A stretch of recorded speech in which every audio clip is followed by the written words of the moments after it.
guys, Four Stories Dublin here, and we're talking about House of Dragon episode 2, and that episode is called The Rogue Prince. The Rogue Prince. And like and follow us on Four Stories Dublin, and we all know what Dean will do. Okay, right. We'll go give it. Said we'll go give it. Previously, we were talking about actually. We've just a quick run back. Our first episode was starting off the conflicts. Yeah. So we're moving into the conflicts. Viserys has put his daughter as his heir, and we're now seeing the ramifications of him falling out with his brother Daemon. Right. Oh, so with the first time jump from 6 months ago. Yeah. 6 months after. So now we're going to do a time jump, right? So he's basically named Rhaenyra as his heir, right? And Daemon is who's the brother of the king has decided, and he's gone off to Dragonstone, which is actually where she is. She's meant to be the princess of Dragonstone. Yeah, she's supposed to run there, but he's more or less squatting. He's squatting there, and he's brought his city guard with him that were loyal to him. And his, I'm not going to say the word. No, his lady friend. His lady friend. Yes. The lady friend from the brothel. She is it is like Tyrion. He has, that's who he loves. Do you know that way? So we start getting introduced. They keep talking about this triarchy, and we're introduced to this Prince Admiral Craigus, and he's known as the Crab Feeder. Now, if you look at him, it looks like he has grayscale, and in the Game of Thrones, grayscale drives your mind mad. So we're dealing with a potential lunatic. So the conflict here is the king doesn't want conflict, and we can see his daughter, Rhaenyra. I'm saying that wrong. We call her for short. R for short. She's basically she wants to show Daemon what the story is, and that's the whole lot. So she's kind of saying when they're having a council meeting, we have to deal with this, and they're saying, "You're a little girl, maybe it's time to go." So they let her pick. They give her a job to do. So she's to appoint new Kingsguard knight. Now, basically, when they stick out the knights for her, they're all tourney knights. And she says, we've been introducing to Sir Criston, and she likes Sir Criston.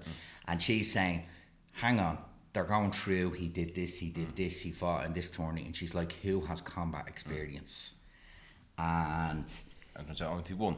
And there's only one, who's Sir Criston. And we can see the politics of the world play in, because the... Sir Otto was kind of saying you should pick that family because they're good alliances. You know, where she's saying I want someone that has proper real world experience and can protect the king. So we're introduced to that. So we have, although he is not married right now, Viserys, Sir Otto has sent his daughter, Lady Alicent, who's friends with her, right? And she is now, she's kind of sort of his chatmate as such. So it's setting up who he wants to marry. And he keeps being told he has to marry to have an heir. Do you know that way? So we get this that he's been talking about his wife's death. But he can't discuss it with his daughter. Do you know that way? And he said to her, like, listen, I need to remarry. And she says, yeah, I understand, it's the king's duty. He doesn't want to offend her because he's made her heir. But she says, I'm okay with it, but secretly not. She's not. She wants to be queen of the land. Do you know that way? So, there's marriages being prepared. So we have the sea stakes again, Lord Corlys and his consort, right? And he proposes uniting the Valyrian houses. So they're Targaryens and they're another form of Targaryens. So he proposes a marriage, which seems disgusting in our world today, with his 12-year-old daughter, Lana. Now, it is disgusting in our day, but that was something that happened. So they've kind of what was saying? I would mention that how the parents set her up. What was They have set up the sea snake more is disgusting. Like the way I think I can't remember what the dad said, but he goes, "But what's your mother think about me marrying you off?" He goes, "Well, you're not the better until you're 14 at least." So like the man's more just there. You go. They are selling their daughter to try unite, that way. But then we have our small council meetings. It's like a soprano sit down, isn't it? Really, like, and they're talking about how Damon's stolen a dragon egg, and he intends to marry his mistress, Misirda, as a second spouse, which is Valerian tradition. That way. So we have Sir Otto and his boys. The king says, "Will I go?" And they say, "No, king, it's too dangerous for you to go. I'll go." So Sir Otto and a small detachment send off to Dragonstone, and he's got a city guard there, Damon, and he doesn't care about Otto. He doesn't care about Otto. But then Rhaenyra comes in on our dragon Cyrax, and she basically puts it to Daemon, and she comes down, and we have the scene of the dragon coming down and the force of that. Now, I felt she's saying basically what Otto was saying, but he does, as you said previously, he hates Otto, that way. So Daemon, out of loyalty to her, I think, because he does love her, doesn't. So he basically renounces his claim that he is the king and returns the egg to her. So he said, we had to set up marriage of the king and the 12-year-old, but the one thing about Viserys is they're showing him as a good man. He is uncomfortable about this.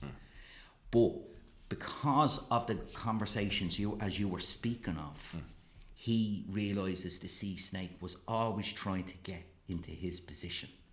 And it puts him into a bind where he says, "Do you know what?" And he brings his maester in, and his maester says, "Yeah, this will unite armies, families, blood." And what happens is he says, "I'm not going with this." He puts his foot down. So he says he decides he's going to marry Lady Alicent From Hightower. Yeah, Hightower. So basically, this is what her father wanted all the time, and he's been setting up to this. So this is set up annoy the sea snake. He's saying, "Oh well, fuck us." So he's not playing nice. So he comes out to Daemon, and they basically have an alliance, because we're going back to the triarchy, and he believes Daemon can deal with the triarchy, and the king can't, because they were posting up Valerian seamen and the whole lot. So we see the conversation between them and Mustang. So we're starting to see the cracks in the family here, and I think that. So I think that's the kind of the basics of the episode. But how did you feel about this episode coming from the last episode? How did you feel about this one? A slight dip, but I liked it. There was a bit of build moments. I felt like we're now going to see the rift between the two girls. They're friends, but second one, I forgot the king's name, but the king's name says, "I'm going to marry you one from Hightower," and you can see the face of Or's face going more or less. You must betray me. So I can see the cracks going to happen there, and then I said there with Damon and the guy from the fucking name. Sorry. I see them.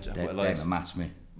And the sea snake. And the sea snake. Like Corliss. I can see them have a alliance there, but I would say I'm kind of a bit not. The guy they're going to face the King of the Crabs. Yes. I think. Yeah, he's the end of the episode. End of the episode. So I'm kind of hoping that he's into like episode 3. All right, let's fight him. Gone in episode 3. I kind of want him to stick around a little bit longer. Hopefully, it's not a one and done deal. I think so, and he really is a horrible looking person, isn't he? Like, they have him messed up looking. His gold mask isn't, like, the gold mask is misshapen, the whole lot. And we basically, he seems otherworldly, nearly like a monster of some sort of mutation. And I do think what you're saying, that I don't think he's going to disappear because they've just given us a little browse of him. I also think that the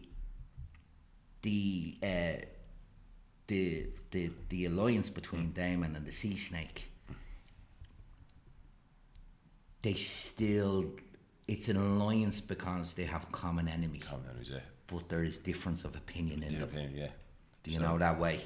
Like it's ridiculous. It's funny because Damon says, "I can say that about my brother, but you can't." So their alliance feels uneasy. You know that way. So as I said, I think this is where Damon becomes the rogue prince. He's going out and he's doing mad stuff. Do you know that way? This episode was a lot of just kind of set up to towards the battles. As their action was the dragons coming in and things like that. And I actually like the way he's marrying Lady Alicent because she's been there from the start and it's setting up the conflict. I think of her being the queen and maybe possibly having heirs and Rain or having a problem with that. Do you get me? I get you. I think I think it's setting that up. It's also showing that she doesn't listen to anybody and she has her own mind. They talk about they say archetypes in the Game of Thrones worlds happen. So someone may be like their grandfather in personality within family.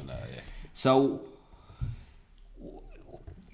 yourself, were you happy with the setup, or did you find there was too much setup here, or are you waiting for the next episode and the battles? The next episode to kind of see how things play out. Like I said, I'm going to give this one a shot compared to Game of Thrones, and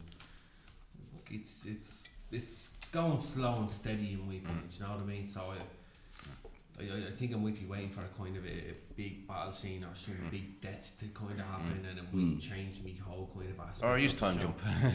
Yeah, do you know what I mean? So I don't know. It's all right so far. So far, well, what would you give this episode out of 10?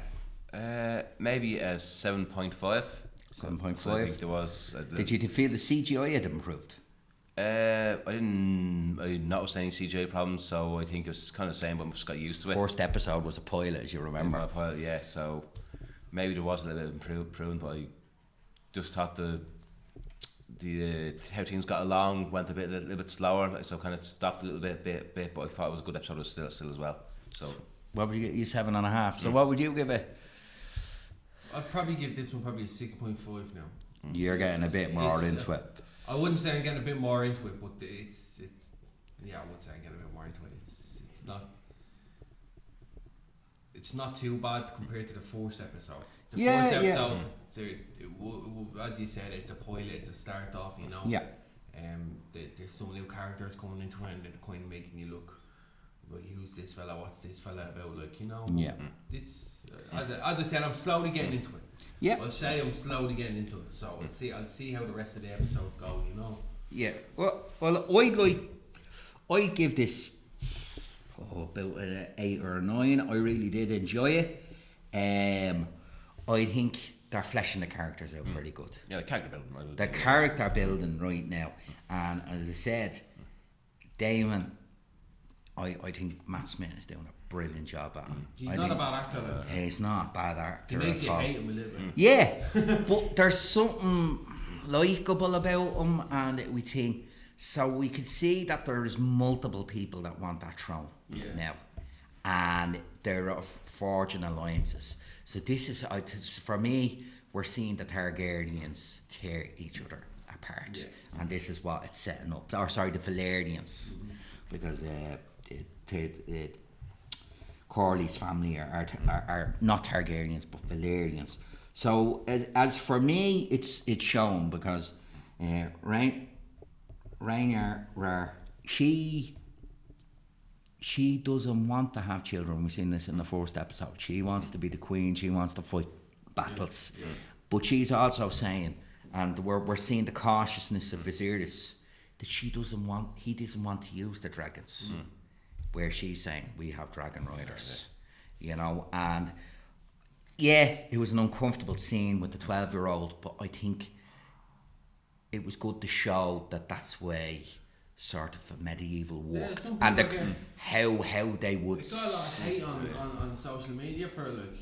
But That's how families were married off. That's how things were made done back in the day. You know what I mean? It's just it's actors acting, like, you know what I mean? Yeah, So it's and I like a way Viserys was a good man, and he goes, no, I'm not doing this. Do you know what I mean? And I think Lady Alicent has got into his heart. Do you know that way? So, but it's setting up so many conflicts that I'm really looking forward to seeing the crab eater. He's going to be good. He is going to be the big bad. But you see, yeah, I think so. And I think I'd like to, as you said, I'd like to see him have a good long role. But just because Daemon takes him out, I think that this is where they're saying the only house that can take down the Targaryens is themselves. They're all going to mill each other out of it. Oh, absolutely. And I think that's what's coming. Well, apparently there's a scene in Game of Thrones, I'm not going to spoil it, but when King Joffrey is around, he looks at a tomb and he mentions a character. I'm not going to mention who. Yeah. But it is a major death point for one of the characters in the current season. But yeah, there is a family member's going to betray a family member, and it's going to fucking be like fucking mad. Yes, and that's what we're seeing, and it's also shown, right? His daughter, Viserys' daughter, that she's like, well, her auntie basically says they didn't accept the woman. No, they didn't accept you, and I don't think Westeros is ready for a queen. That is the world they live in, and I think that's what they're showing. As I said, they did go. At least they did with Viserys. They showed him a good man. He knew he was looking at a child, and as you said, when he started asking the questions, he realised he was being coaxed and manipulated, and that annoyed him.